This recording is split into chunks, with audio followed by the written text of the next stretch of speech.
I'm Alex Michaelson. A big news week calls for a big lineup of guests. Standing by right now, the governor of California, Gavin Newsom. Also with us, Democratic Congressman Harley Rouda from Orange County. And our panel, Jessica Yellin, Stuttering John Melendez, and Gianno Caldwell. Yes, it's let's go. The Issue Is starts right now.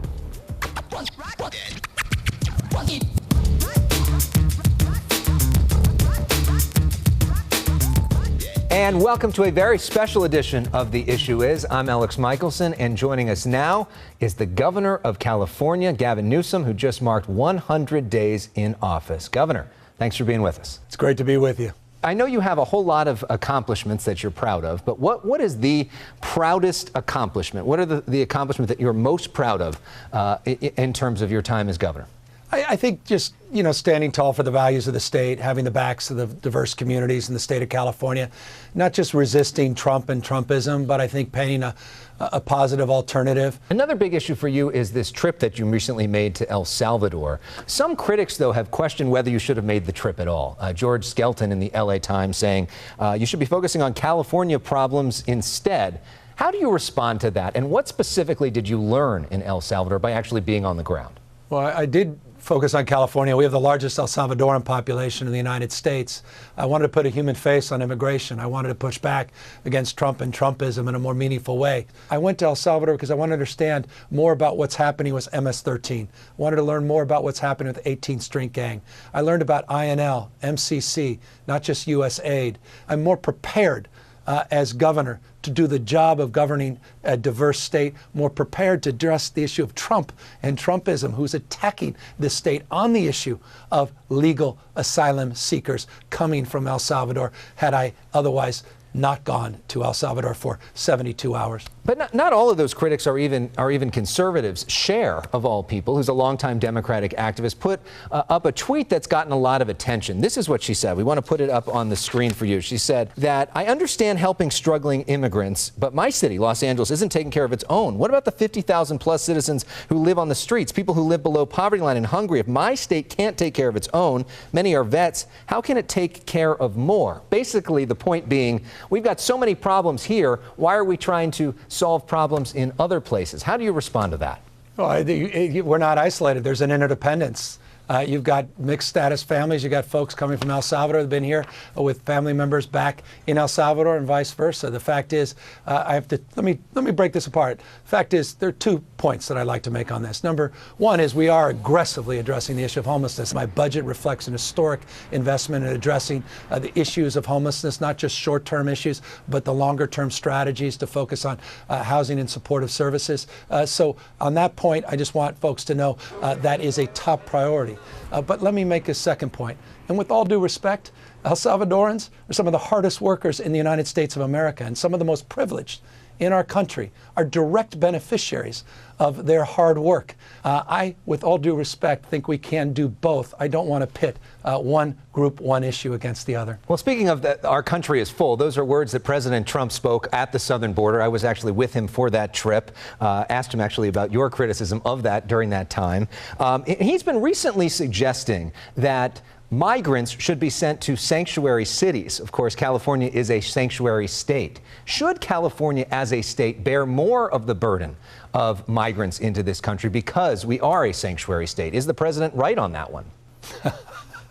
I mean, come on, he's been dumping migrants, and forgive again the language, when you literally throw buses of people out in the middle of the night with nothing on the streets and sidewalk of a sanctuary state, California, as the president has been doing the last 2 years, in sanctuary cities, as the president has been doing in the last 2 years, like San Diego. It sort of begs the question, what is the policy change? That's what the president's been doing. At the same time, it's rather confusing. I submit this as a point of consideration. The last few days, we have the Attorney General of the United States asserting that we're going to detain migrants for a longer period of time, when in fact you asked the president that he was not interested a week ago of detaining people. He actually wanted to send them into sanctuary cities. These guys are zigging and zagging like punch-drunk boxers. There's no rhyme or reason. He's flailing. The immigration policy of this administration's flat-out joke. He has made things worse since he started.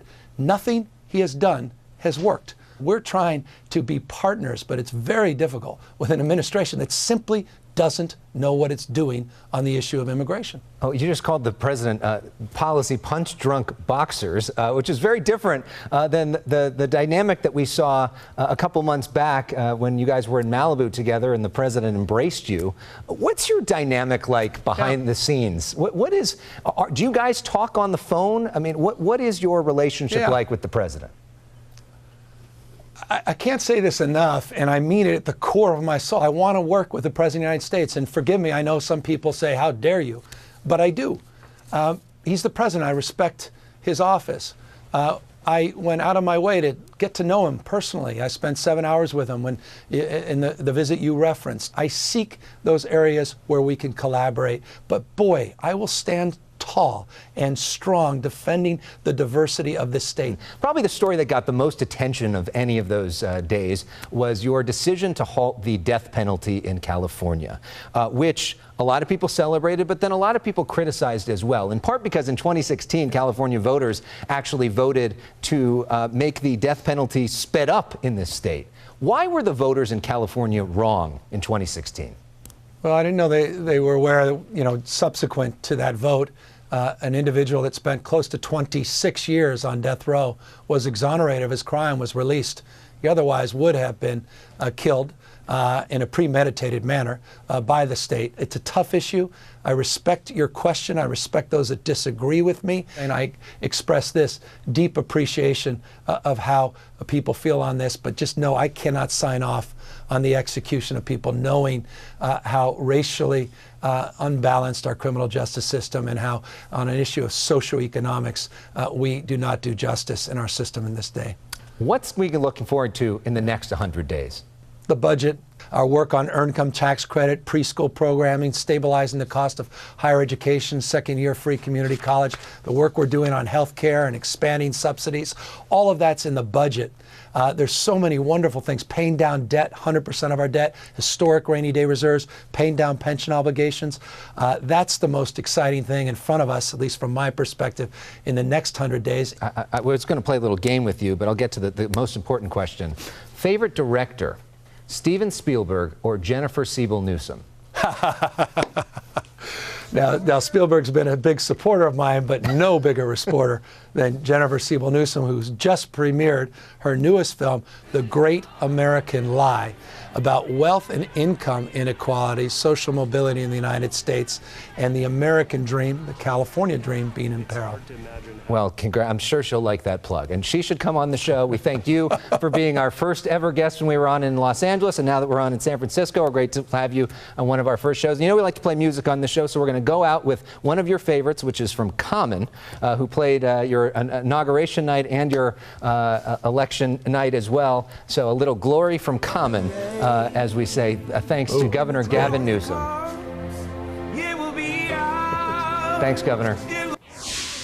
Well, we also talked to the governor about gas prices, taxes, prescription drugs, and more. You can watch our full interview streaming right now at youtube.com/Elex Michaelson. That's Elex with an E. Listen to all of it on our Issue Is podcast as well. Up next, Congressman Harley Rouda, a member of the House Oversight Committee, is here. What's next after the Mueller Report? Stay with us. From Southern California to the Bay Area, you're watching The Issue Is. I'm having a good day, too. It was called No Collusion, No Obstruction. President Trump and his fellow Republicans delighted, but why they see as an exoneration. But Democrats beg to differ. And one of those Democrats joining us now, Congressman Harley Rouda from Orange County, is here. He is a member of the House Oversight Committee. As a member of that committee, he gets to be one of the people that help to decide what's next when it comes to the Mueller investigation. So let's talk about Congressman Rouda. Welcome back to The Issue Is. Good to see you. Glad to be here. Thank you so much. So the Mueller report is now Right. out. What's your key takeaway?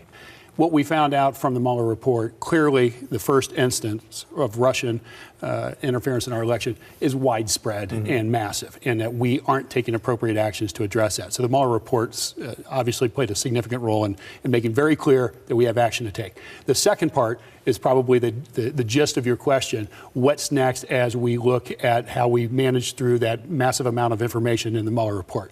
And that's going to be a process through all the committees. Clearly, what Trump is saying is not true. He has not been exonerated. And the argument that there's no collusion, he said that with the 4-page memo. That word's not used once in the 4-page memo.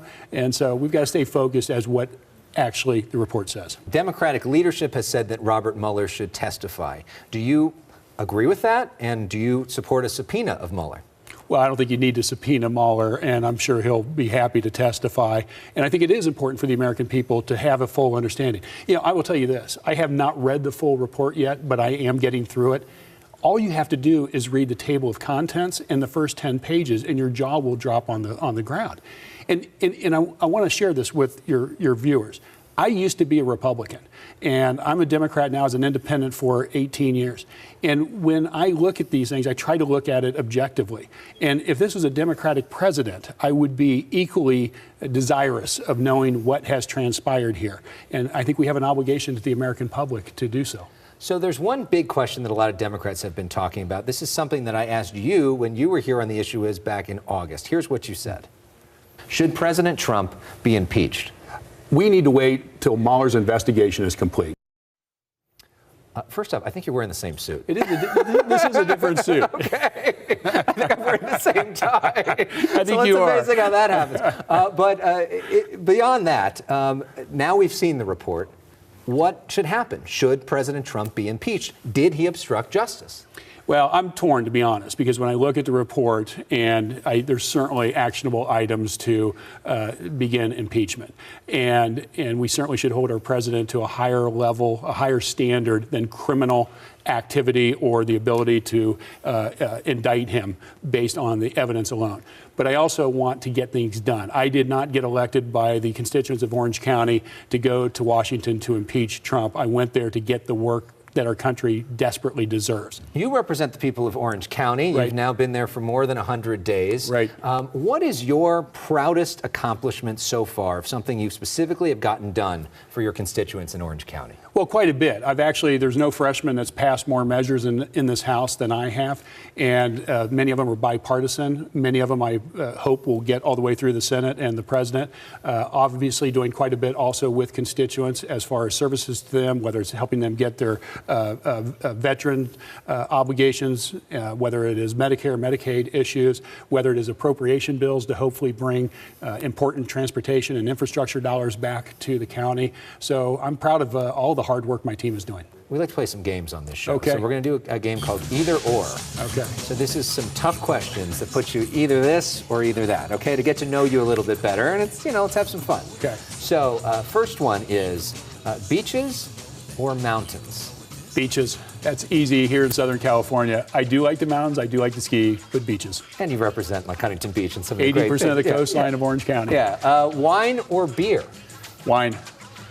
Game of Thrones or Veep? Oh, boy, that is a tough one. It actually depends if I'm looking for carnage or comedy. Sometimes you get both. Golden State Warriors or LA Clippers? Clippers. All right, that's probably an easy one, too. And two iconic Southern California bands, No Doubt or Sublime? Sublime. Sublime. So in honor of that pick, we're going to try hopefully get a little bit of Sublime music. A little Santeria. Doesn't that feel nice I like to end it. the It's week? a great way to end the week. All right, Great. Congressman Thanks a lot. Appreciate Rouda, it. thank you so much. Thank you for being here on The Issue Is. A lot more ahead. We're going to talk more about the Mueller report with our panel. They're joining us next. You see them right there. Gianno Caldwell, Stuttering John, Jessica Yellin. They're ready to go. We'll have that when we come back.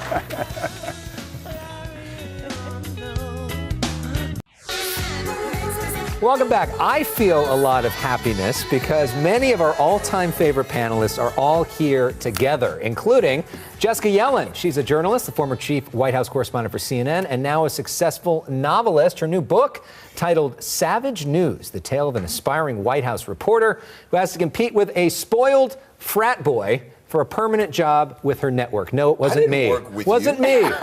Stuttering John Melendez is here. You know him from his role as Tonight Show announcer, Howard Stern contributor. Speaking of Howard, John is part of a new show streaming on TVRemix.com, where he shares stories about Stern with Jackie Martling and Billy West. And speaking of great stories, John is author of the hilarious memoir, Easy for You to Say. About my book, it's completely unredacted. Okay, unredacted. Gianno Caldwell, conservative Fox News political analyst on the Fox News channel. His recent commentaries include a sharp response to the issue of slave reparations, which he calls a con job by Democrats, and a slam of actor Jussie Smollett, who he says betrayed America's conscience. Ladies, he won't betray you.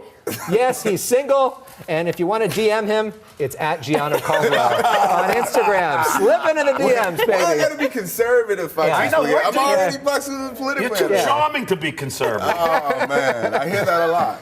All right, your mom told me that. Let's talk oh, Jesus. All right, let's talk about the big story of the week. Robert Mueller. The report's out. What's your big takeaway? My takeaway is that Bob Mueller clearly made a case for obstruction. He detailed 11 possible instances of obstruction and said that this is up to Congress to decide. It is hard to be surprised in this day and age that the Attorney General intervened and made a decision before Congress could. It's shocking, and it's going to really make this a challenging next few months. John. Well, first of all, William Barr or Simon Barr Sinister, whatever you want to say. I mean, having him, how could the Americans believe him?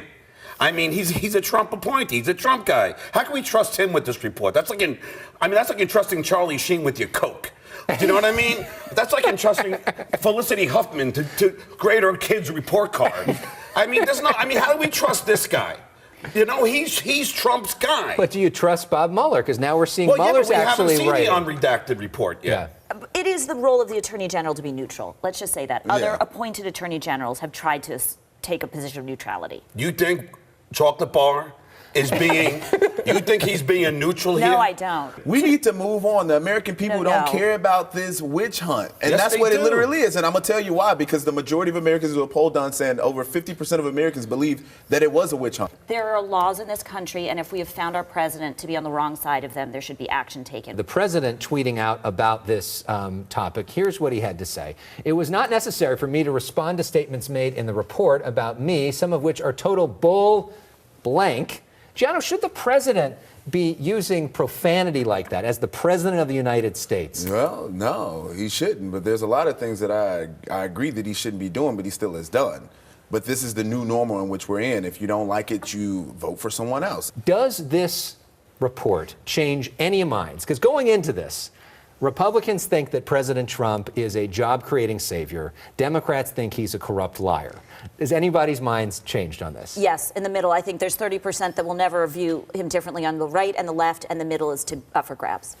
I agree. And as far as all job creator and all that, he's just taking the trends that Obama had set up before him. That is not that's not true. It's a fallacy. That is not a fallacy. I'll show you documentation. It would be different. See, I'm not going to get caught up in that, but it would be much different. Get caught up in the facts. If there was no law change, if there was no of the economy, if there was no deregulation of the economy, maybe that'd be true. Rhetoric. But anyway, this is BS. But moving on, spot on analysis. The folks that people will change are in the middle, and that's the majority of Americans, which are independents. Some will view this as more of a hoax and a witch hunt.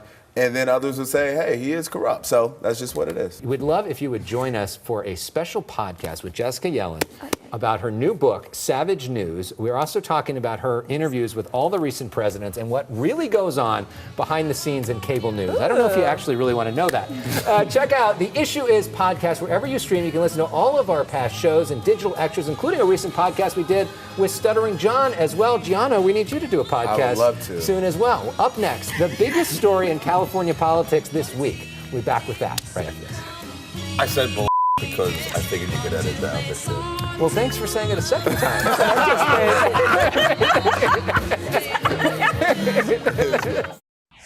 He's flailing. The immigration policy of this administration's flat-out joke.